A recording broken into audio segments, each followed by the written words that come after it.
लोग अक्सर ये सोचते रहते हैं कि बेटा हो गया तो कोई महान काम कर लेंगे, और बेटी हो गया तो समझो बेटी बहुत बड़ा बोझ लेकर के आ गई। लोग बेटी के जन्म को लेकर के बहुत ज़्यादा चिंता करते हैं, और बेटे के जन्म के लिए इस तरीके से पूजा याचना करते हैं जैसे कि उन्हें कोई धन मिलने वाला है।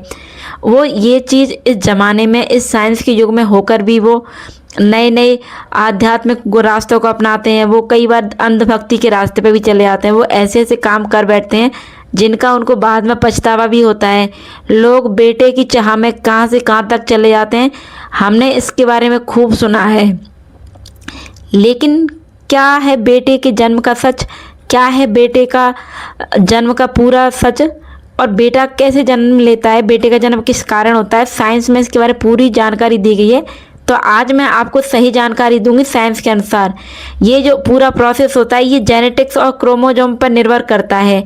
तो इसको मैं बहुत ही बेसिक में आपको समझाऊंगी कि हर इंसान के शरीर में 23 जोड़े गुणसूत्र होते हैं।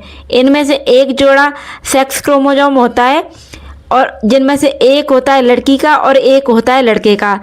एक्स एक्स गुणसूत्र यानी कि लड़की के गुणसूत्र, और एक्स वाई गुणसूत्र यानी कि लड़के का गुणसूत्र।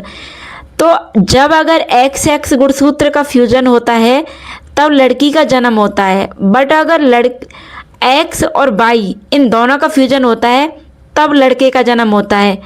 तो ये होता है लड़के के जन्म की कहानी का पूरा सच। तो इसकी पूरी प्रोसेस क्या है?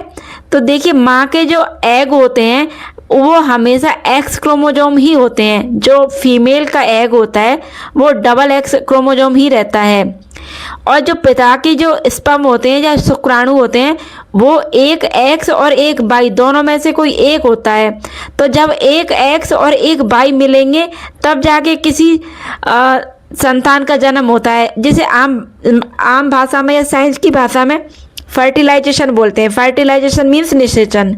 तो जब एक्स और एक्स गुणसूत्र मिलेंगे, यानी कि माता का एक्स गुणसूत्र और पिता का एक्स गुणसूत्र मिलेंगे, तब गर्ल्स का जन्म होता है। और जब माता के एक्स गुणसूत्र और पिता का वाई गुणसूत्र मिलता है तब जाके होता है बेटे का जन्म। तो ये होती है बेटे के जन्म का सही प्रोसेस। मतलब कि अगर स्पर्म एक्स लाता है तो लड़की होगी, और स्पर्म अगर वाई लाता है तो लड़का होगा।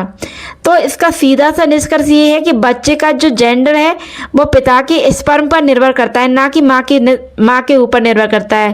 तो कई मंदबुद्धि या फिर छोटी मानसिकता वाले लोगों का कहना होता है कि इसने तो बेटी को जन्म दिया है, ये तो माँ, ये कैसी औरत है, इसने बेटी को जन्म दिया। मैंने बहुत से लोगों को देखा है, जब किसी घर में बेटी का जन्म हो जाता है तो लोग एक औरत को ही जिम्मेदार ठहराते हैं, लेकिन वो साइंस की उस हकीकत को कभी मानते ही नहीं है।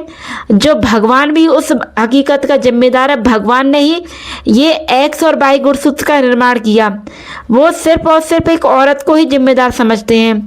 तो बच्चे का जन्म पिता के स्पर्म पर ही निर्भर करता है, ना कि माँ के ऊपर। हमारे समाज में अक्सर माँ को दोष दिया जाता है, ये पूरी तरीके से गलत है और ये गैर कानूनी भी है। ये एक नेचुरल रैंडम प्रोसेस होता है, इसमें किसी की भी इच्छा का कोई नियंत्रण नहीं होता है।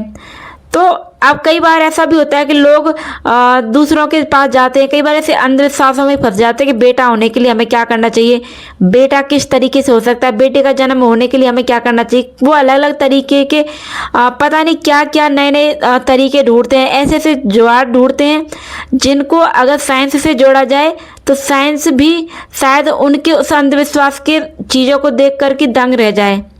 तो साइंस के अनुसार कई बार ऐसा होता है कि साइंस भी कुछ चीज़ों को बताता है कि जैसे कि कोई घरेलू नुस्खा या पूजा या फिर आपका जो पोजीशन का समय होता है वो कोई गारंटी नहीं देता है कि बेटा होगा या बेटी होता है।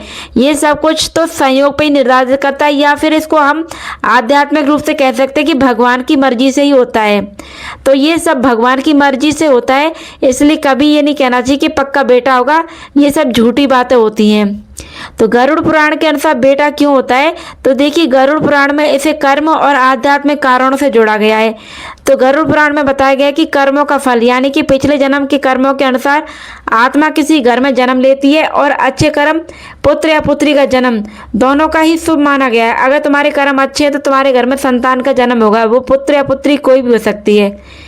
पितृ ऋण और वंश, यानी कि प्राचीन मान्यता ऐसी है कि पितरों का श्राद्ध और कर्मकांड करता है पुत्र, इसलिए पुत्र का जन्म भी जरूरी है, उसे वंश भी चलाने वाला माना जाता है। इसी वजह से पुराने समय में बेटे को ज़्यादा महत्व दिया जाता था। आत्मा का चुनाव भी ईश्वर ही करता है। गरुड़ पुराण के अनुसार आत्मा खुद ये तय करती है कि उसे कहाँ जाना है, किस घर में जन्म लेता है। अगर बेटा या बेटी होना उस आत्मा के उद्देश्य और कर्मों पर निर्भर करता है तो ये सिर्फ और सिर्फ ईश्वर का ही बनाया हुआ नियम होता है। तो विज्ञान कहता है बेटा या बेटी होना बायोलॉजिकल प्रोसेस है, ना कि कोई अंधविश्वास या कानूनी प्रोसेस। ये सिर्फ और सिर्फ साइंस का प्रोसेस है, ना किसी अंधविश्वास का प्रोसेस। और धर्म कहता है कि कर्म और भाग्य का परिणाम होता है बेटा बेटी होना, लेकिन दोनों ही चीज़ें अपनी अपनी जगह सही हैं। बच्चे का जन्म समान होता है, चाहे बेटी हो या बेटा, उसमें भेद नहीं करना चाहिए। तो बेटा होने के पीछे क्या खास कारण होते हैं? क्या सच में कुछ उपाय करके बेटा पाया जा सकता है? तो देखिए, ये बातें सिर्फ और सिर्फ एक मिथ्य है और कुछ नहीं। बेटा और बेटी दोनों ही ईश्वर का वरदान होता है और ईश्वर के वरदान को हमें खुशी खुशी स्वीकार करना चाहिए। और गरुड़ पुराण में भी यही बताया गया है कि तुम्हारे अच्छे कर्मों का फल होता है तुम्हारे घर में एक संतान का जन्म होना। इसलिए चाहे बच्चा बेटा हो या बेटी, वो भगवान का दिया सबसे बड़ा उपहार होता है। तो ज़रूरत सिर्फ इस बात की है कि हमें फ़र्क करना बंद करना चाहिए और बेटी हो या बेटा, दोनों को प्यार करना चाहिए। तो आज का जो वीडियो मैंने बताया वो सिर्फ और सिर्फ इसलिए बनाया कि आज भी हमारे समाज में बेटा और बेटी दोनों को अलग नज़र से देखा जाता है। बेटी के होने पर खुशी नहीं मनाई जाती है, लेकिन बेटे के होने पर ढोल नगाड़ों के साथ स्वागत किया जाता है। तो हमको ये मानसिकता बदलनी होगी, क्योंकि बेटा और बेटी दोनों